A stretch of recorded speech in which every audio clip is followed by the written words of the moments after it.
Garrett, you want to record it? Or is your phone dead? No data. Data? Data to record a phone? Not storage. You have no storage? Do you want to use my phone and record it?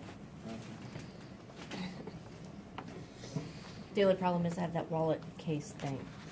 Why It's can we not annoying. cut its head in half and like just look at a cross section? Dude. You would have to have special equipment. You'd actually have to have a Bone bandsaw. saw. But like I have that bone in there, it would be should do it. really, really, No. really Amazing. gross. I do have this really lovely picture of a head sawed in half for the nervous system. So when Is we it a do human chapter head? 7, it's a human head. That's awesome. So it'll be up on the smart board. It's, to me, it grosses me out. Like, but it's also very interesting. Like, especially certain things that you see, like relative sizes. Garrett, what are you doing? You're trying to pop it out of the case? Oh, hey, there you go. Then you don't have to worry about the case, do you? Then you can drop it. Please. That would be catastrophic if. Ah, because cats. Okay. Get it? Catastrophic. Everyone? Yes. Can I do this? Catastrophic. Yeah. Okay, are you ready?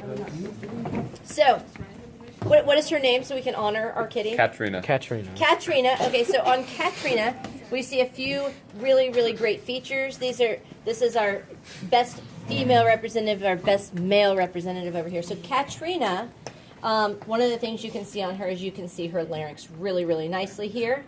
And it leads into the esophagus, which is going to lead into her lungs.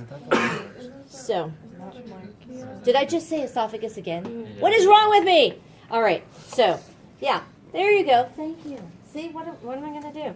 So you guys know that's the trachea. The esophagus is actually underneath. So let's try that again. Ready, Katrina.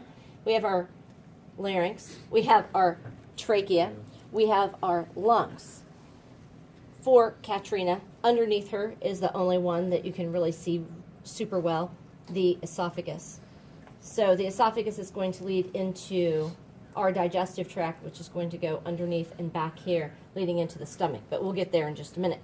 So for Katrina, we also see really nice our precava, which is synonymous with our superior vena cava. We can also see her post cava. So check out the post cava. Shelby, did you get to see this? See that right there? So you want to do me a favor? Turn on that other light. I accidentally turned it off, so. Since you're clean. All right, so that's our post cava. Then right here we have our diaphragm. This is a good example of the diaphragm. And we have our liver, and we have our gallbladder. Under the gallbladder, on a few of the cats, all of them we have the stomach. A few of them we left this lovely mesentery type layer. It's called the greater omentum. So the greater omentum is kind of like a baggie that holds the guts in place.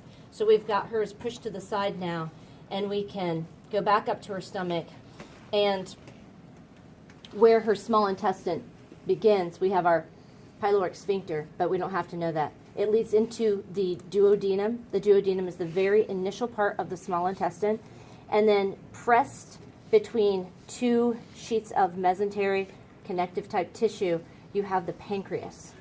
So there's the pancreas. Now you have her generalized small intestines, and for her intestines are really flattened. It's a little bit hard to see this. She's not the best example for this one.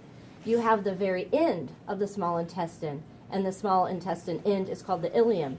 It leads into the large intestine, but it leads slightly on the side, like at a diagonal.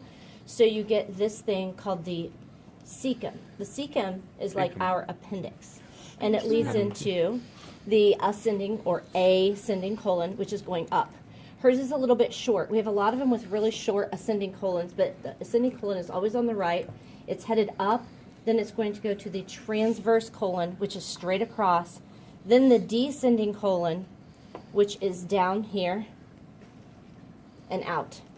Okay, so what made her so special is the fact that when we first saw her, we actually thought that she might be pregnant. But what we found is that she probably recently had kittens. So down here we can look. This is basically her uterus. It leads down. There's a very thin area here. We know that that's the vagina. But In a cat, because they have litters, we have things called the uterine horns right here, and they go up the sides. It's connected by a uterine ligament. On the ends, if we go all the way towards the ends, we will find a structure that looks like a bean.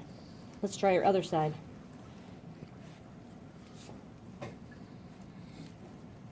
Sorry. Need a hand. There we go. See that structure right there? And you can lean in and you can zoom in if you need to. But that is the actual ovary. Right here, this looks a little bit like lacy or shaggy. Those are the fimbriae.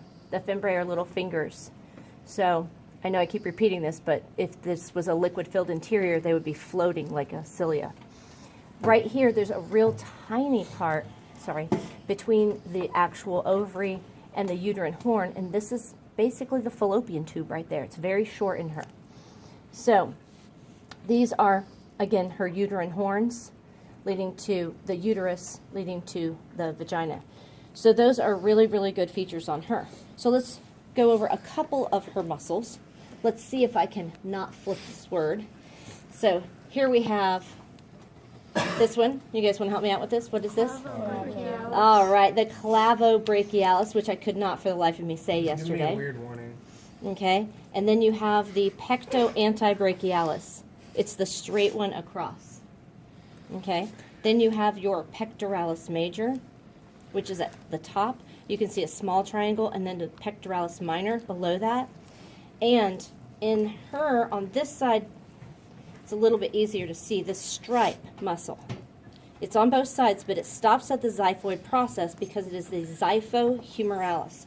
So it goes from the xiphoid process over to the humerus. You can also see some external obliques on her. You can see the sartorius and the gracilis and the tibialis anterior, but we didn't put that on our list. So if we turn her over, well, should we? Yeah, we'll go with him. Let's go with him for turning over. If we turn him over, actually, she might be easier to see because she's thinner.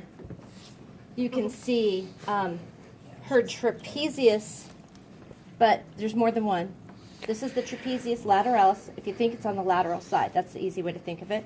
Then the trapezius longus, or the trapezius long head. Not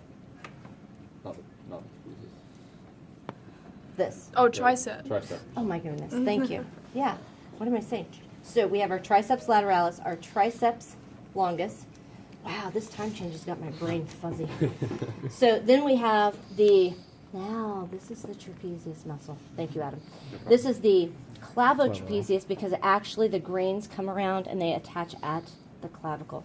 These are the acromiotrapezius because it's right over the acromion process of the scapula.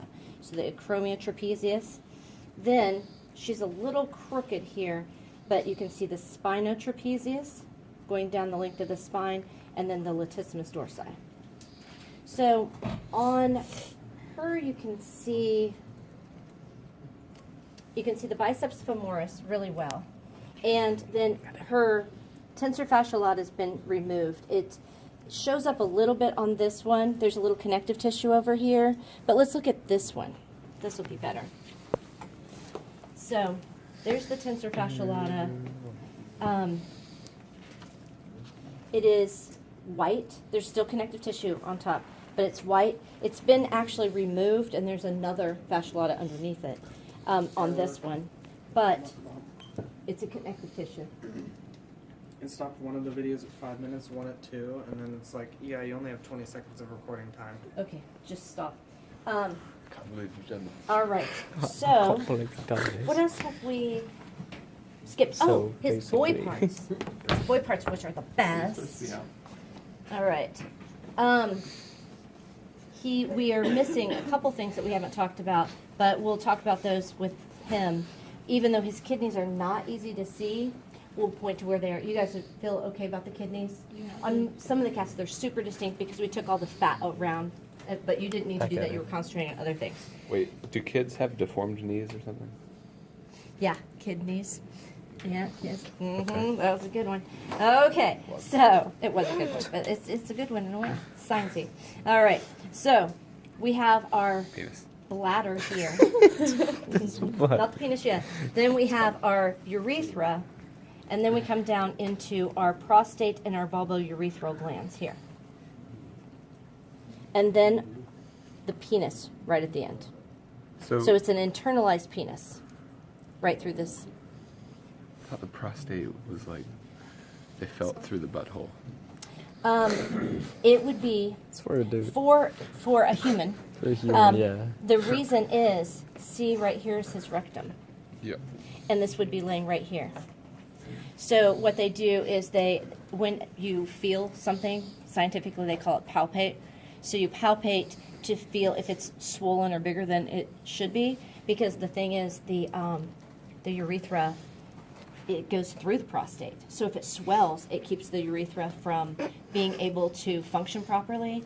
And so older gentlemen who have prostate problems, it's swelling, and so they pee like in spurts instead of having an Difficulty even flow. initiating a stream. You have a phone Yep. call. Yeah. I'll get it. Who? You want to answer it? Yeah. That's fine. My favorite. Okay. Hello, my name is Adam Clark. Is there anything else kidneys. Do we have to know So- the am the guy from the The announcements. ureters aren't as easy to see with him, but you can. But I mean, do we have to know that? We did put the ureters on. And you'll be able to tell. There's a couple of them, they're way easier to tell because we have a little fat. And then this is the kidney. This is a huge kidney. Can you see it? Who is it that wants me? I can call him right back. Oh, she was absent today? All right. So, are you doing good? I'm great. Are you done recording or are you still recording? I'm still recording. Oh, okay. All right. Oh, Going couple, 12 one minutes other and thing. strong. One other thing. So we had some of our digestive organs, and I think that hers got actually removed. Did what is it? What's her name? Caitlin.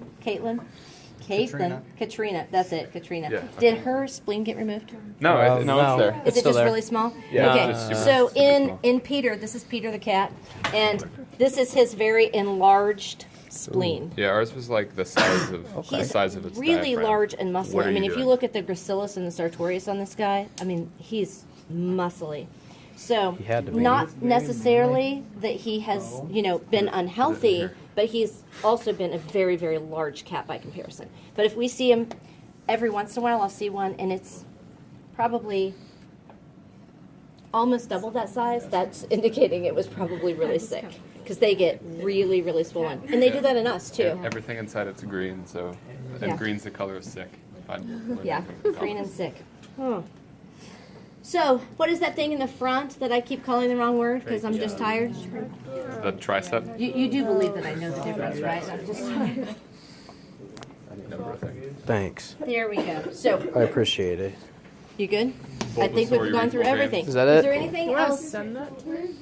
I don't think I can send a 13-minute I have video. Video. Oh, You can it send it. should be